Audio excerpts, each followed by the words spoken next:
Actual में हमें diseases होती कैसे हैं? तभी होती है जब हम ये भूल जाते हैं कि उठना कब है, खाना कब है, सोना कब है। पहले तो ये समझेंगे कि सर्केडियन होता क्या है। माने कि हमारी बॉडी का एक क्लॉक है, एक घड़ी है। ठीक है।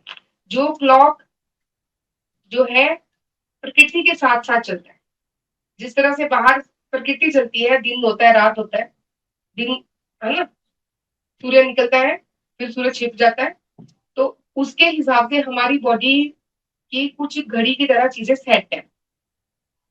ठीक। अभी से नहीं, जब से हम लोग पैदा हुए शुरू से, तब से ये ऐसे ही है। तब से ऐसे ही है। जब सुबह होती है, रात को सब दुनिया सोती है। चाहे वो कोई भाषा बोलने वाले हो, किसी देश में रहने वाले हो, प्राकृतिक रूप से रात होने पर नींद ही आती है। दिन होने पर सब लोग काम करते हैं, खाते हैं, है ना, इधर उधर जाते हैं। और रात होने पर कोई पशु हो, जानवर हो, पंछी हो, कोई भी लोग हो, वो सब लोग अपने अपने घर को, घोंसले को, या जहां पर भी वो रहते हैं वहां चले जाते हैं आराम करने। तो ये बॉडी का एक क्लॉक है जो कि नेचुरल तरीके से काम करता है, हमें बिना पता चले। सुबह जब हम उठते हैं, उठने के समय जैसे ही जो सूर्य की रोशनी है, सीधा सूर्य में नहीं गई तब भी ओम आरोग्यमस्तु। तो जैसा मैम आपको समझा रही है, सर्कैडियन चार्ट में क्या है, हमारा लाइफस्टाइल है, हमारा जो जीवन शैली है वो कैसे चलती है सुबह से लेके रात तक। एक्चुअल में हमें डिजीजेस होती कैसे हैं? तभी होती है जब हम ये भूल जाते हैं कि उठना कब है, खाना कब है, सोना कब है। वैसे ये सिखाने वाली चीजें नहीं है, लेकिन आजकल के टाइम में हमें सिखानी पड़ रही है, क्योंकि हर कोई इसको अपने लाइफस्टाइल को, रात को लेट सोना, फोन चलाते रहना, फिर उसके बाद सुबह लेट उठना, फिर उसके बाद खाना जो है सुबह का खाना दोपहर को खाना, दोपहर का खाना शाम को खा लेना, कि ये मिड डे स्नैक्स है ऐसे ही हमारे। और रात का खाना खाना फिर 11-12 बजे जाके। तो उससे सारी बॉडी क्लॉक जो डिस्टर्ब हो जाती है, वही हमारी डिजीजेस कॉज करती है। जैसे हम नॉर्मल एग्जांपल लेके चलते हैं कि शुगर, शुगर एक बीमारी नहीं है, वो लाइफस्टाइल है। अब लाइफस्टाइल क्या है उसका, कुछ कहते हैं हमारी तो फैमिली में है तो इसलिए हमें है, लेकिन ऐसा नहीं होता है। अगर आपकी फैमिली में है और उसको आप आगे लाइफस्टाइल को करेक्ट कर लेते हैं तो आपको वो प्रॉब्लम्स नहीं होती है। शुगर ज्यादा देर बैठे रहने पर, कोई एक्टिविटी ना करने पर, खान पान टाइम पे ना लेने पर, इन चीजों से ही होता है, वो और कुछ नहीं है। ये जितनी भी डिजीजेस होती हैं, ये हमारे मेटाबॉलिज्म जो डिस्टर्ब हो जाता है, हमारी बॉडी का डाइजेशन पावर जो वीक हो जाती है, उसी से ही होता है। तो ये सर्काडियन चार्ट है जो ये बीआरसी सर ने, इसके काफी सारे प्रोटोकॉल्स जो हमें बताए हैं कि अगर हम इन चीजों को ठीक कर लेते हैं सुबह से लेके रात तक, जो कि आयुर्वेद में भी बताया गया है दिनचर्या के रूप में, कि दिनचर्या क्या है, दिन का जो हमारा सुबह उठने से लेके रात तक की जो एक्टिविटी है वो क्या रहनी चाहिए, अगर उसको हम करेक्ट कर लेते हैं तो उसमें काफी सारी इंप्रूवमेंट आती है। अगर हम माने किडनी पेशेंट की बात करते हैं तो एक टेस्ट होता है जिसमें हम थायराइड भी देखते हैं कि हर पेशेंट, किडनी पेशेंट का वो बढ़ा हुआ आता है। तो कुछ मेडिसिन ले रहे होते हैं, काफी सारे किडनी पेशेंट की पक्की थायराइड की मेडिसिन चल ही रही होती है, वो शुरुआत ही वहां से होती है। अगर आप वहीं से उसको कैच कर लो ना, वहीं से पकड़ के अपनी चीजों को ठीक कर दो, ना कि ये सोचो कि ये तो लाइफ टाइम चलने वाली दवाई है, इसको तो हम जब तक जिंदा है तब तक खाते रहेंगे, बस डोज ऊपर नीचे करते रहेंगे तो तभी ठीक होगा, नहीं तो नहीं ठीक होगा। बट ऐसा नहीं होता है। वो थायराइड क्या है, वो थायराइड वही है जो आपका मेटाबॉलिज्म स्ट्रांग नहीं है। जो आप खा रहे हो वो आपके शरीर को पच नहीं रहा है। अगर सुबह खा लिया वो शाम तक नहीं पचता है तो आप क्या करते हो, और खा लेते हो। ये नहीं सोचते हो कि सुबह का खाया हुआ पचा है या नहीं पचा है। और सुबह खाते क्या है, छोले भटूरे, परांठे आलू के, तेल से जो भी तली हुई चीजें हैं, वो सुबह का नाश्ता है सबका जो मेनली आजकल रहता है। और उसी के बाद जो चीजें हैं बिगड़नी शुरू होती है। तो आगे मैम ही कंटिन्यू करते हैं। तो जो हमारी घड़ी है, अगर इसको आप इस तरह से समझ लीजिए कि अगर आपकी जो आपके हाथ पे बांधी हुई घड़ी है, या आपके जो मोबाइल पे आप घड़ी देखते हैं, या घर पे जो घड़ियां लगाई हुई हैं, अगर वो खराब हो जाए, उसका टाइम गड़बड़ हो जाए, आगे हो जाए या पीछे हो जाए, दोनों में से कुछ भी, तो आप उस घड़ी के हिसाब उसको देखकर चलेंगे, तो गलत समय पे हम गलत चीज कर सकते हैं। जहां जाना पहले या वहां बाद में पहुंच सकते हैं, जहां पहले कहीं पर पहले पहुंच सकते हैं, है ना। यहाँ क्योंकि हम उस घड़ी को देख के चल रहे हैं। तो हमारी जो बॉडी का एक क्लॉक है जो प्रकृति के हिसाब से सेट है, अगर हम उसको डिस्टर्ब करते हैं तो तभी गड़बड़ होती है, तभी बीमारियां होती हैं। सबसे बड़ा कारण यही है। ठीक, अभी एक तो पहले तो ये है कि सबसे पहली बात जो मैं आप लोगों से कहना चाहती हूँ वो ये है कि 2 बजे आपने अपने आप इस क्लास में आना है। 15 मिनट लग गए हैं आपको यहाँ लाने में, अभी भी सारे लोग यहाँ पे नहीं आए, तो 15 मिनट वेस्ट हो गए जिसपे मैंने ये एक्सप्लेन करना था कि ये घड़ी काम कैसे करती है। अब अगर मैं वो करूंगी तो उसको ठीक कैसे करना ये पार्ट रह जाएगा।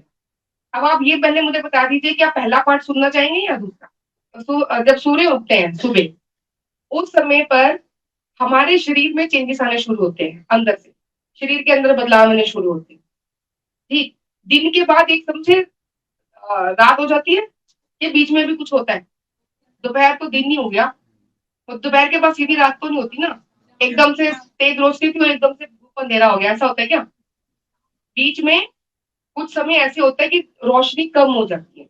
इसी तरह से सुबह भी ऐसी होती है, पहले थोड़ा धुंधलका सा शुरू होता है और चिड़िया चहचहाती हैं, जो पशु पंछी हैं वो हमसे पहले उड़ जाते हैं, उनकी आवाजें सुन के हम उठते थे। अब तो वो आवाजें नहीं आने देते हम, क्योंकि हमारे ना तो आसपास पशु है ना पंछी हैं, अगर हैं भी तो हम अपने कमरों में कान में रुई डाल के सो रहे होते हैं, है ना। पास में लगा हुआ अलार्म भी हम बंद करके वापस सो जाते हैं, वो जब नहीं सुनाई देता जो हमने खुद सेट किया था कि सुबह इतने बजे उठना, तो तीसरे बंदा तो कोई हमें उठा नहीं सकता। तो ये जो बॉडी का एक क्लॉक नेचुरल तरीके से काम करता था, जब लाइट नहीं थी, जब बिजली नहीं थी, कुछ भी नहीं था, तब भी करता था, अभी करता था, तब ज्यादा बढ़िया करता था। क्यों ज्यादा बढ़िया करता था? दिन छुप जाता था तो कोई काम नहीं कर सकते थे तो सो जाते थे। दिन चढ़ जाता था, पता है कि अभी काम ही करना और कुछ करने को है नहीं, तो वो करने चल चल पड़ते थे। करके आके शाम का समय परिवार के साथ बिता के और अपने मजे से जो है हम लोग अपना जीवन बड़ा अच्छा, स्वस्थ, लंबा और अच्छा, हमसे ज्यादा अच्छा, हमसे ज्यादा अच्छे दिखने वाले लोग, हमसे अच्छे ज्यादा कद काठी सेहत वाले लोग थे हमारे जो पूर्वज थे। वो पूर्वजों पे ज्यादा दूर भी मत जाओ, अपने परदादा के पास चले जाओ। दादाजी तो है ही है, दादा से परदादा और परदादा के पिताजी, वहां तक ही चले जाइए, चाहे समझ में आ जाएगी सारी कहानी कि हम कहाँ पे आ गए। तो उसका कारण सबसे ज्यादा ये है कि जो हमने दिन रात को एक ही कर दिया, कहते दिन रात एक करना, वो हमने कर दिया। वो दिन और रात हमारा एक ही है, क्योंकि हम सारी सृष्टि से सबसे ज्यादा ताकतवर जो है वो हस्ती बन गए हुए हैं। लाइटें जला लो दिन हो जाता है ना, कुछ भी कर सकते हैं हम लोग।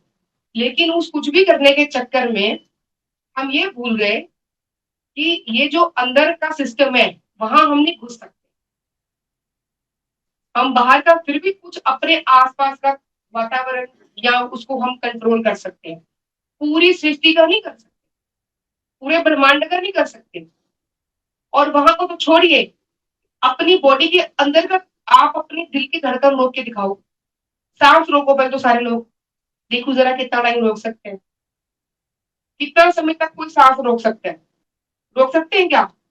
जो स्विमर होते हैं, जो स्विमिंग करते हैं, अंडर वाटर स्विमिंग करते हैं, वो थोड़ा ज्यादा समय तक, या जो यौगिक क्रियाएं करते हैं, जो बहुत ज्यादा योग करते हैं, उनको सांस रोकने की का अभ्यास होता है, वो 1-2 मिनट तक भी रोक सकते हैं, है ना।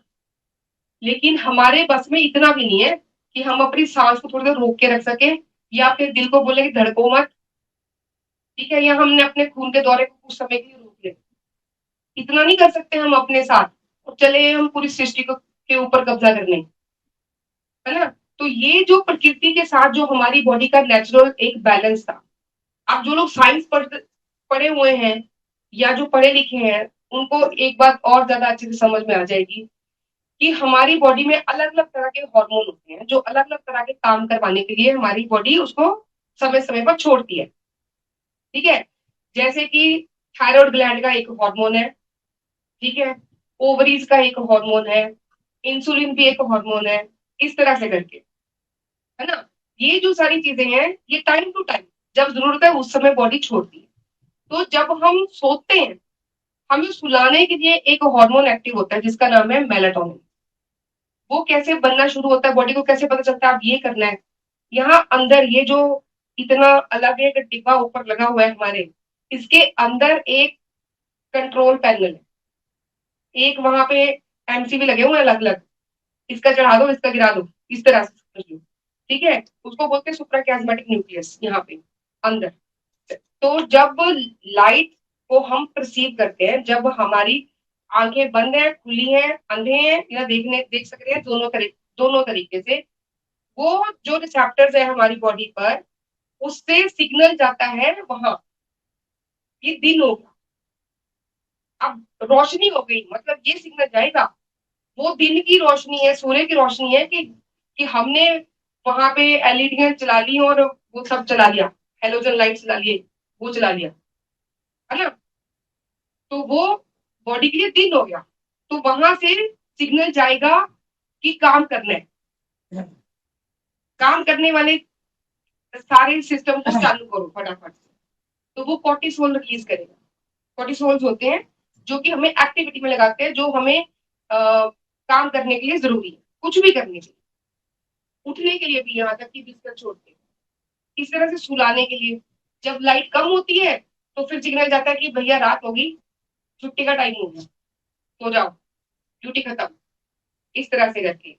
अब जो डायबिटीज के लोग हैं, कितने लोग डायबिटीज के लोगों के लिए, इनकी एग्जांपल से मैं एक चीज समझा दूंगी बस, कि डायबिटीज के लोग सालों साल दवाइयां खाते रहते हैं। एक दवा से शुरू होते हैं, जब पता चला है कि शुगर हो गई, और एक गोली से स्टार्ट कर दिया, एक गोली से साल बाद या बीच में ही एक गोली और आ जाती है, फिर शुगर बढ़ जाती है, फिर एक और आ जाती है, फिर शुगर बढ़ जाती है, फिर इंसुलिन आ जाती है, फिर शुगर बढ़ जाती है, फिर उसकी डोज और बढ़ जाती है ना। इसके बीच में क्या होता है कि वो जो दवाइयां हम खा रहे हैं, उन दवाइयों के साइड इफेक्ट की वजह से दूसरे उसके ममेरे फुफेरे भाई बहन भी आ जाते हैं, उनकी दवाइयां भी हम शुरू कर देते हैं। एक गोली से शुरू करके 20-25 गोली तक आराम से 3-4 साल में बंदा बहुत, अगर स्लो स्पीड से भी चले तब भी पहुंच जाता है। कई लोग बहुत जल्दी जल्दी स्पीड से चलते हैं तो वो 1-2 साल में ही पहुंच जाते हैं 20-25 गोलियों तक। ऐसा है, ऐसा ही है ना। तो ठीक क्यों नहीं हुए? जब शुगर हो गई और गोली खा ली तो ठीक होना चाहिए था, फिर शुगर क्यों बढ़ गई? और उधर से शुगर भी बढ़ती रही और गोली भी आप और खाते रहे। तो क्या कभी इस बारे में विचार किया कि जिस चीज की दवाइयां खा रहे हैं वो तो ठीक ही नहीं हो रही, वो इधर से वो बढ़ रही है, इधर से दवाइयां बढ़ रही हैं, तो कुछ दूसरा कुछ और करना चाहिए। या कभी किसी ने सोचा हो कि डॉक्टर से जाके यही पूछे कि भाई साहब एक एक गोली से शुरू किए थे, इधर से वो भी बढ़ रहा है, इधर से गोलियां भी बढ़ रही है, समाधान तो हुआ नहीं, समस्या तो वहीं की वहीं है। तो जो समस्या का समाधान नहीं कर सकती और जो चिकित्सा नहीं कर सकती, वो जो ठीक नहीं कर सकती, वो फिर इलाज क्या हुआ? तो उसका कारण क्या था? क्यों नहीं ठीक हुई गोली खाने के बाद भी आपकी शुगर? लाइफस्टाइल, क्योंकि इसको कहते हैं कि लाइफस्टाइल प्रॉब्लम है, शुगर को, ब्लड प्रेशर को, कि ये लाइफस्टाइल प्रॉब्लम है। मतलब हमारी जो रहने की जो शैली है वो गलत है, इसलिए ये हुआ। या हमने मीठा ज्यादा खाया, या हमने एक्सरसाइज नहीं करी, हम बैठे रहे या सोते रहे, दिन में भी सोते रहे, जो दिन में सोते हैं उनको भी ज्यादा जल्दी हो जाता है, ठीक है, इस तरह से। या जो नॉन वेज ज्यादा खाते हैं वो, इस तरह से कई सारे दूध और दूध से बनी चीजें ज्यादा खाते हैं, ये कई सारे कारण होते हैं। लेकिन उनको तो हटाया नहीं, ना तो खाने के अपने टाइम अपनी बॉडी के क्लॉक के साथ सेट किए। अब बात ये है कि अंदर के जो ऑर्गन है हमारे सारे, अंदर के जो हमारे अंग है, उन सारे अंगों का अपना काम करने का टाइम है, उनके ड्यूटी आवर्स है, वो अपने घंटे के हिसाब से काम करते हैं दिहाड़ी पे। 8 बजे शुरू हुए तो 8 बजे उसकी दिहाड़ी खत्म होगी, वो उसके बाद काम नहीं करेगा, आप कुछ भी कर, ठीक। उसके बाद अगर काम उसको कराओगे, अब घर में जो आप हम लोग, मान लीजिए घर पे हमने रख लिया किसी को काम करने के लिए, उसको बोल दिया कि भाई तुम्हें सुबह 8 बजे से लेके शाम के 8 बजे तक काम करना है, लेकिन आप उसको 11-12 बजे तक जगा के रखो और काम कराओ, क्या होगा? अगला बंदा खुशी खुशी काम करेगा? भाग जाएगा, या मन से काम भी नहीं करेगा। जिस समय पे उसको काम करना था उस समय भी वो ढंग से काम नहीं करेगा और एक दिन भाग जाएगा। ऐसे ही होता है हमारी बॉडी के अंदर जो पेंक्रियाज है उनके साथ, वो वो काम करते हैं सुबह सुबह 8 बजे से लेके शाम के 8 बजे तक। ठीक, ये साइंस कहती है, इसमें आप जितना चाहो इंटरनेट पे पढ़ सकते हो इस बारे में कि कौन सा अंग कितने से कितने बजे तक काम करता है हमारा, वो आपको मिल जाएगा बड़े आराम से। ठीक है, तो हमने खाना शुरू कर दिया 6 बजे 7 बजे सुबह उठ के, पेंक्रियास तो भी सो के नहीं उठे, और हमने पहले ही उसके लिए बर्तनों का ढेर लगा दिया कि मांजने उठ के, वो उठ के खुश तो होएंगे नहीं देख के, है ना। तो बिल्कुल इसी तरह से ही है कि जब वो उसने काम करना शुरू किया उसके बाद हम खाएं ताकि वो उसको पचा सके। और जब उसने काम करना बंद करना है उसके 2 घंटा पहले तक अगर हम खा लेते हैं तो 2 घंटे का समय जो खाने को पचा के उसको हमारे शरीर का पोषण बनाने में लगते हैं, वो समय हम उसको दें उतना। तो इसीलिए कहते हैं कि 6 बजे तक खा लो, हमारी कोशिश यही रहती है कि 6 बजे खाना सर्व हो जाए सबको। लेकिन यहाँ हॉस्पिटल में क्या है, खाना सर्व करते करते भी समय लगता है। तो घर पे तो घर के ही मेंबर रहते हैं, वहां तो आप 6 बजे पूरा एकदम प्रॉपर खा सकते हैं। और उसके बाद भी, और फिर जिनकी शुगर यहाँ पे आके कम हो गई, ठीक हो गई, जो बिना बताए एक चीज सही होगी सबकी, जिसके बारे में किसी को पता नहीं है कि ये भी ट्रीटमेंट का एक हिस्सा था, वो है सोने और जगने के टाइम, दिन और रात का क्लॉक जो पहले दिन से ही सेट हो जाता है। ठीक है, दूसरा है जो धरती के साथ हमारा रिश्ता है, ग्राउंडिंग अर्थिंग, वो जब आप उस शीट पे सो रहे हैं, चाहे आप बाहर जमीन पर बैठे हैं या वहां नंगे पांव घूम रहे हैं तब भी, है ना। ये दो चीजें, एक सिर्फ बॉडी का क्लॉक ठीक करने से, सोने और जगने के समय को हमने दिन और रात के हिसाब से सही किया, है ना। और दूसरा खाने के जो समय है उसको भी 10 बजे से 9, मतलब 8 बजे से लेके 6 बजे तक, ये लगा लीजिए। 10 बजे से 6 बजे तक है या 9 बजे से 6 बजे तक है किसी का खाने का टाइम, इसी ब्रैकेट में। तो वो हमारी बॉडी का जो नेचुरल एक प्रोसेस है उसके साथ उसको मैच करवा दिया, बस इतना किया, इतना ही किया। बाकी सब बॉडी ने खुद किया, हमने कुछ नहीं किया उसमें। अगर आप बोलेंगे कि पेशेंट यहाँ आके ठीक हो गए, वो अपने आप से ठीक हुए, हमने केवल उनको वो उसकी उनकी बॉडी को वो एनवायरमेंट दिया। जिस तरह से बीज रहता है, बीज को आप एक पत्थर से भरे बॉल में, पत्थर से भरे गमले में रख दीजिए, क्या वो पौधा बन सकता है? नहीं बन सकता। उसी बीज को निकाल कर आप वो मिट्टी के गमले में डाल दीजिए, क्या वो पौधा बन सकता है? इसका मतलब उसके अंदर ताकत थी, लेकिन उसको सही माहौल चाहिए था, वो एनवायरमेंट चाहिए था, वो वातावरण चाहिए था, उसको मिट्टी चाहिए, उसको पानी चाहिए, उसको हवा, ये सारी चीजें चाहिए, उसको रोशनी चाहिए, तब वो पौधा बने। तो ये कितना बड़ा रोल है। अब इस पे आते हैं। अभी इससे आप मान जाइए, इससे आप ये मान लीजिए, इससे आप ये समझने की हमें जरूरत है कि हमारी बॉडी का जो एक, हमारी बॉडी की जो घड़ी है, जो प्रकृति के साथ सेट है, जो ऐसे बाहर है वैसे ही अंदर है, वो उसके हिसाब से अगर चलेंगे तो बीमार है तो ठीक हो जाएंगे, और ठीक है तो ठीक ही रहे। ठीक, तो 7 ऐसे स्टेप जो है वो डॉक्टर विश्वरूप बताते हैं कि 7 ऐसी चीजें कौन सी कर सकते हैं जिससे हम इस घड़ी को ठीक कर सकते हैं। एक एक करके मैं जल्दी जल्दी आपको बताऊंगी। जब आप घर जाएंगे यहाँ से छुट्टी छुट्टी होके, तो ऐसा चार्ट सबको मिलेगा जिसपे आपके हिसाब से लिखा होगा कि कितने घंटे सोना, कब खाना, क्या खाना, थेरेपी क्या करनी, और सब कुछ कैसे करना। ठीक है, तो मैं वो एक्सप्लेन कर देती हूँ। इसके 3 कोने हैं हमारी घड़ी को ठीक करने के लिए। एक है फिजिकल बैलेंस, एक है केमिकल बैलेंस, और एक है इलेक्ट्रिकल बैलेंस। फिजिकल बैलेंस जो है मतलब शरीर की जो सारी वायरिंग है या शरीर का जो ढांचा स्ट्रक्चर है उसको हम ट्रीटमेंट में किस तरह से इस्तेमाल कर सकते हैं, उल्टा पुल्टा करके। बीपी कम हो गया, हमने बोला पैर ऊपर उठा दीजिए। स्वेलिंग हो गई, या किडनी की में काम नहीं हो रहा, हेड डाउन टिल्ट करो, है ना। तो उसमें हमने क्या किया, ये जो धरती के साथ हमारी एक ग्रेविटी का रोल है, जो गुरुत्वाकर्षण का रोल है, उसके हिसाब से खड़े हैं तो ब्लड नीचे जाएगा पैरों में, लंबे समय तक सीधे खड़े रहेंगे तो उधर आराम से गिर जाएंगे क्योंकि ब्रेन को ब्लड सप्लाई नहीं चाहिए। तो इस कई सारी थेरेपीज में इस सिद्धांत को इस्तेमाल किया जाता है। ठीक, फिर दूसरा है केमिकल बैलेंस, यानी हमारा शरीर अंदर से तेजाबी ज्यादा हो कि वो न्यूट्रल रहे या क्षारीय हो जाए, यानी एसिडिक से हम उसको एल्कलाइन की तरफ लेके आ रहे हैं। वो कैसे? वो खाने से। खाना जो भी है हमारा, वो ज्यादा से ज्यादा हमें ऐसा खाना खाना चाहिए जिससे हमारे शरीर में एसिड कम से कम बने, और वो खाना जितना पका हुआ होगा उतना ही वो एसिड ज्यादा बनाए। हमारे ब्लड को, सेल्स के अंदर के वातावरण को वो एसिडिक करेगा। जितनी ज्यादा एसिडिक नेचर होगी उतनी बीमारी ज्यादा होगी, उतनी इन्फ्लेमेशन ज्यादा होगी। इसलिए 70% से 80% खाना कच्चा खाना है, 20 से 30% पका हुआ खाना बहुत होता है हमारे। ठीक है। पानी जो हम पी रहे हैं अल्कलाइन पानी, उससे भी हम अपनी बॉडी के केमिकल बैलेंस को ठीक कर रहे हैं। फिर आ गया हमारा बिजली का सिस्टम। हमारी बॉडी का जो एक बिजली घर है, और हर सेल का अपना अपना एक बिजली घर है। हार्ट के अंदर बिजली घर लगा हुआ है जो उसको चला रहा है पूरा सर्कुलेशन को। सेल के अंदर एक एक बिजली घर है जो प्रोडक्शन कर रहा है हर टाइम एनर्जी के, एटीपी, माइटोकॉन्ड्रियास। ठीक है।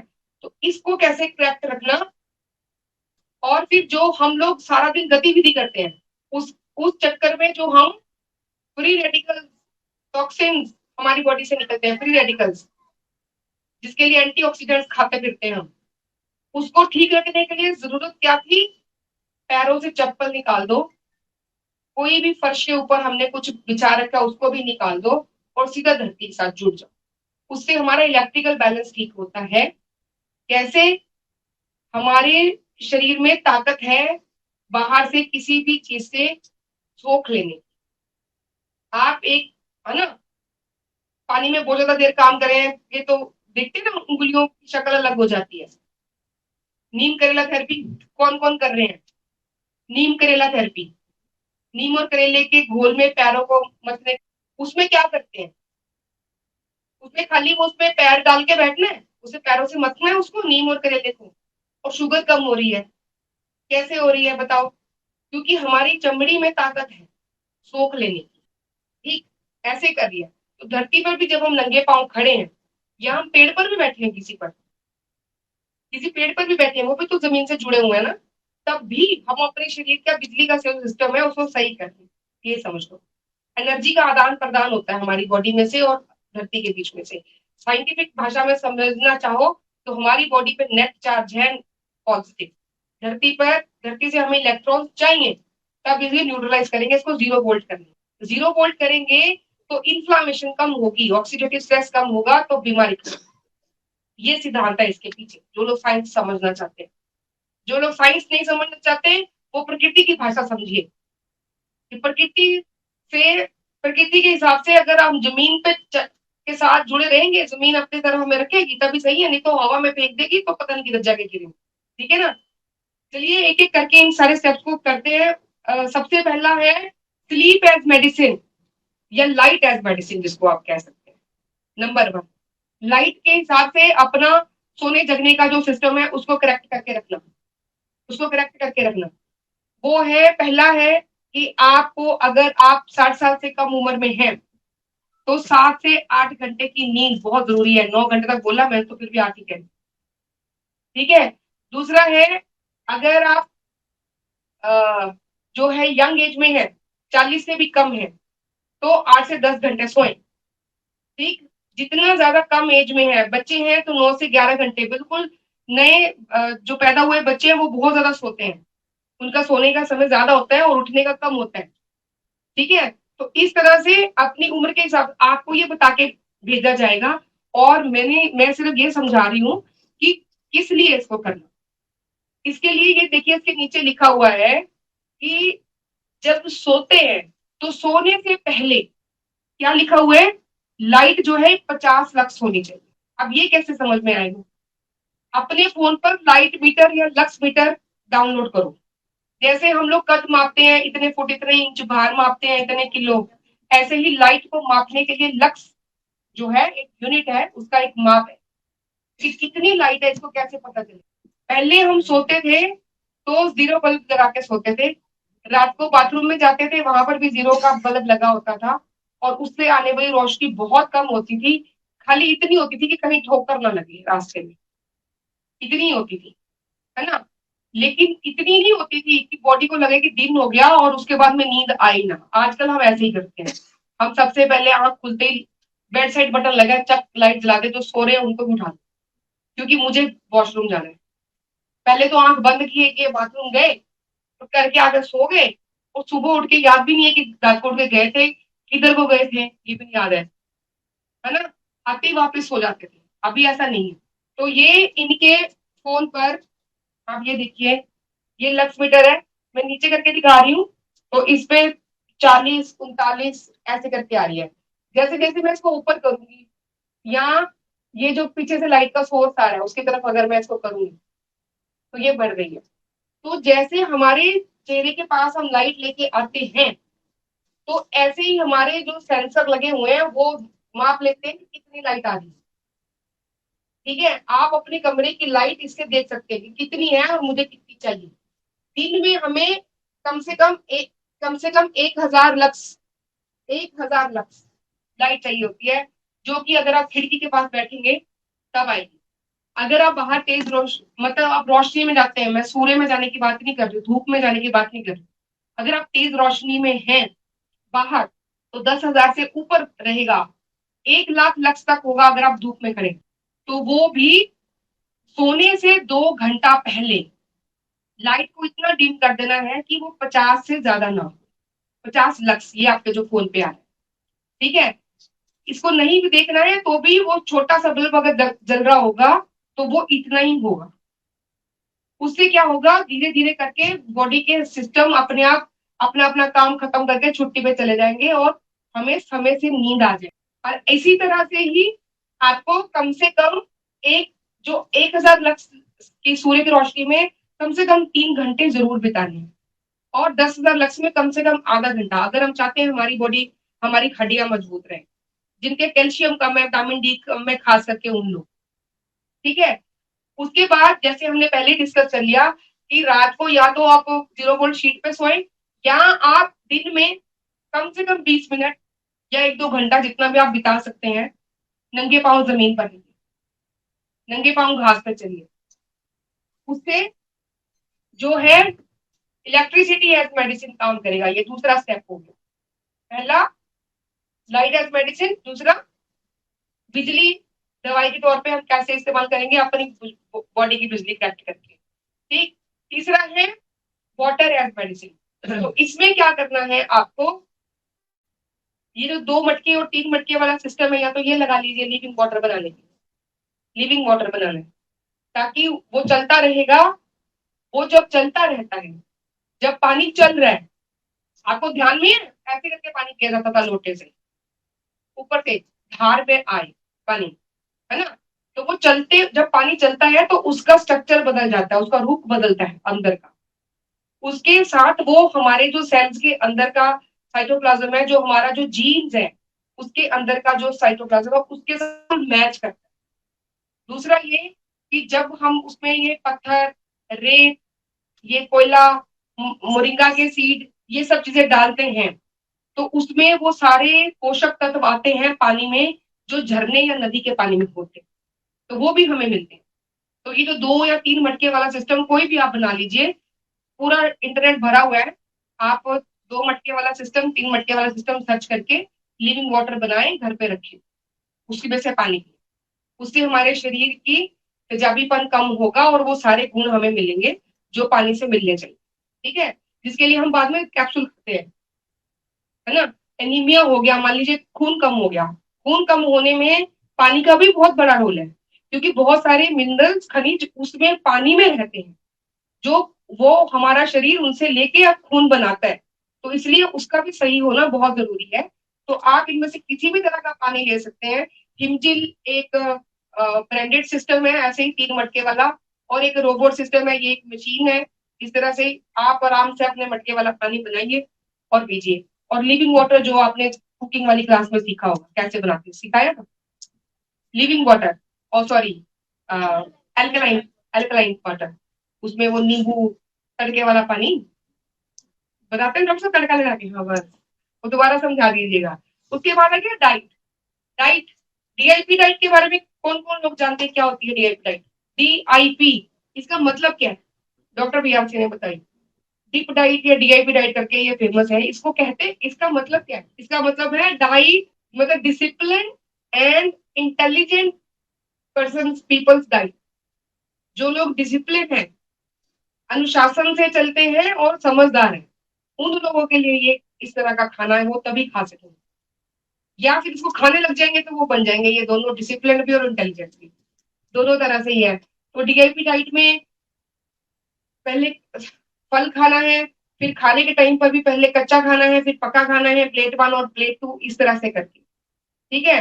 लेकिन आपके हिसाब से आपको कैसा खाना खाना है वो आपके डॉक्टर आपको बता देंगे। डीआईपी डाइट थोड़ा नीचे करना, थोड़ा नीचे कर दो, हाँ। तो ये अगर सीधा सीधा सारा कुछ आप खा सकते हैं तो आपको खाली डीआईपी डाइट बोला जाएगा कि सुबह फल खाए, फिर खाने से पहले सलाद खाए, फिर पका हुआ खाए, और शाम को 6 बजे भी यही। अगर आपको बोला जाता है plate two minus plate two in dinner, मतलब रात को पका हुआ नहीं खाना, ठीक है। अगर आपको बोला जाता है कि DIP diet minus plate two, मतलब पका हुआ खाना ही नहीं है, खाली कच्चा ही खाना है, ठीक। अगर कहा जाता है सॉफ्ट, मतलब कि आप चबा नहीं सकते या निगल नहीं सकते, तो स्मूदी, चट, पेस्ट, जूस ऐसे बना के खाने को खाना, और खाना वही रहता है लेकिन उसकी शक्ल बदल दी जाती है ताकि हम उसको खा सकें, ठीक है। तो ये डाइट्स है। वैसे मैं यहीं पर बता दूं, जब हम जितना बीमार हैं उतना ही हम अगर जैसे नेचर से आ रहा है कच्चा, जो कच्चा खा सकते हैं, वो नारियल का छिलका नहीं खाने लग जाना, है ना।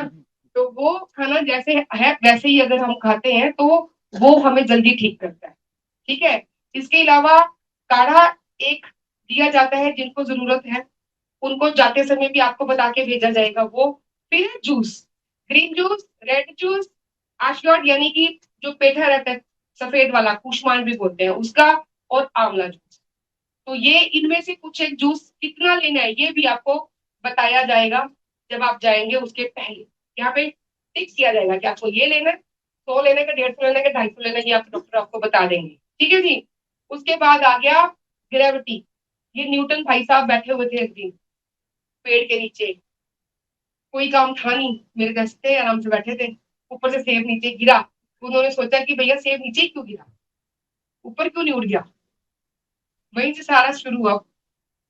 अब जो स्कूल में बच्चे जाते हैं ना, बच्चे बड़े छोटे छोटे, हाँ, जो बच्चे स्कूल जाते हैं वो कहते हैं न्यूटन कहीं मिल जाए तो इसको तो वापस मारेंगे अगर जिंदा होगा तो, है ना। उसी से सारा शुरू हुआ ये सारा, फिजिक्स तो वहीं से स्टार्ट हुई। चलो, ये इसको इसके लिए हम लोग या तो टफ वाली थेरेपी कर रहे हैं, या हम lower leg hot water immersion, जो ब्लड प्रेशर जिनका ज्यादा रहता है उनको घुटने तक गर्म पानी वाली थेरेपी बताई जाती है, या कमर तक बैठना है, उसमें हेड डाउन टिल्ट करना है कि नहीं करना है। अगर किसी का बीपी कम रहता है तो उसको पैरों को उठा के रखना है, पैरों में सूजन है और ब्लड प्रेशर सही है तो भी पैरों को थोड़ा ऊंचा करके रखना है। इस तरह से आपके डॉक्टर आपको बता के भेजेंगे, ठीक है। फिर आ गया हीट यानी टेम्परेचर।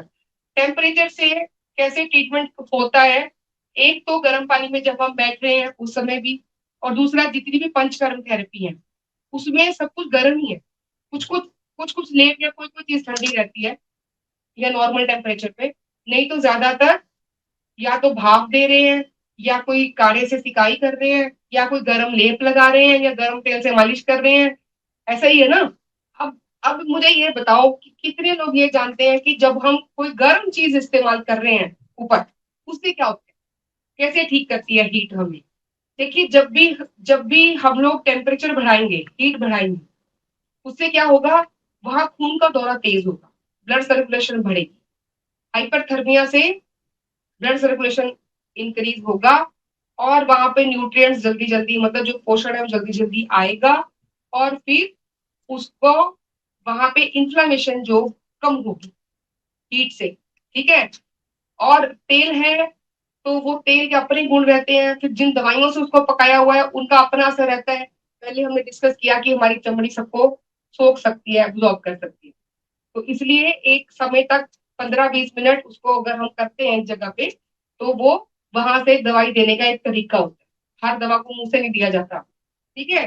तो ये इनमें से भी कुछ चीजें ऐसी हैं जो घर पे भी आप कर सकते हैं, ये जो आपके सामने घर पे भी आप कर सकते हैं, वो भी आपको बताया जाएगा कि किसी को क्या जरूरत है, कितना समय तक, 15 दिन करना है, रोज करना है, एक दिन छोड़ के करना है, सप्ताह में एक बार करना है, महीने में कितने बार करना है, ये बता के भेजेंगे। ठीक है, जो कि घर जाके आपको करना है। फिर आ गया टाइम एज मेडिसिन, जिसके बारे में हमने पहले चर्चा कर ली कि समय क्या खाना है उससे भी ज्यादा जरूरी है कि कब खाना। जो लोग रात को जगते हैं, लेट से खाते हैं, वो जिंदगी में कभी भी ना सोचें, कोई मेडिकल साइंस उनका हार्मोनल सिस्टम सही नहीं कर सकती। आज छोटे छोटे बच्चियों को पीसीओडी है, पीरियड्स डिस्टर्ब्ड है। हम लोग अच्छे से अच्छा खाना देते हैं बच्चों को, सब कुछ बढ़िया है, घर में एसी लगे हुए हैं, हर चीज है, उसके बावजूद भी हार्मोनल सिस्टम गड़बड़ है ना। किसी का इंसुलिन गड़बड़ हो गया, किसी का थायराइड गड़बड़ हो गया, किसी का जो है ओवरीज का सिस्टम गड़बड़ हो गया। ये सारे हार्मोनल गड़बड़ है। तो ये गड़बड़ तब तक सही नहीं हो सकती जब तक हम अपनी बॉडी के क्लॉक को सेट नहीं करते। और क्लॉक सेट करने भर से भी बहुत सारी प्रॉब्लम अपने आप सॉल्व हो जाएंगे, अपने आप ठीक हो जाएंगे। ठीक है जी। तो ये रहा ये चार्ट जो कि आपको दिया जाएगा जब आप घर जाएंगे। और इसमें नीचे एक दवाइयों के बारे में लिखा हुआ है, इसमें ये कि कौन सी दवाइयां आप ले रहे थे, उनमें से कौन कौन सी अभी आपने नहीं लेनी है और कौन सी आपने कितनी कंटिन्यू करनी है। ये ठीक समझ में आ गया सबको। तो ये जो आपकी डिस्चार्ज समरी मिलेगी जब छुट्टी होगी, उसके साथ में ये भी मिलेगा, तो उसको समझ के जाना भी है। क्यों करना है ये मैंने बता दिया। माँ बाप कितना भी कोशिश कर ले, वो बच्चे को किताबें ला देंगे, सबसे बेस्ट स्कूल में एडमिशन करवा देंगे, ट्यूशन रख देंगे, सब कुछ कर देंगे, ये बाइजू और इसके भाई बहन और जितने आगे वो भी ले देंगे, सब कुछ कर देंगे, लेकिन पढ़ाई नहीं कर सकते उनकी जगह पे, वो खुद ही करनी पड़ती है। ठीक है, ये तो हम समझते हैं कि नहीं। तो अगर आप ये समझते हैं तो ये भी आपको याद रखना पड़ेगा कि ये भी मुझे खुद ही करना है। नहीं तो अगर आप ये नहीं कर रहे तो अपने बच्चे को डांटना नहीं आज के बाद कि भैया तू ये कर नहीं रहा, फिर उसकी जगह करके दिखाओ। अगर आप उसकी जगह पे वो कर सकते हैं तब आप ये हमारे लिए छोड़ देना, फिर हम कर लेंगे।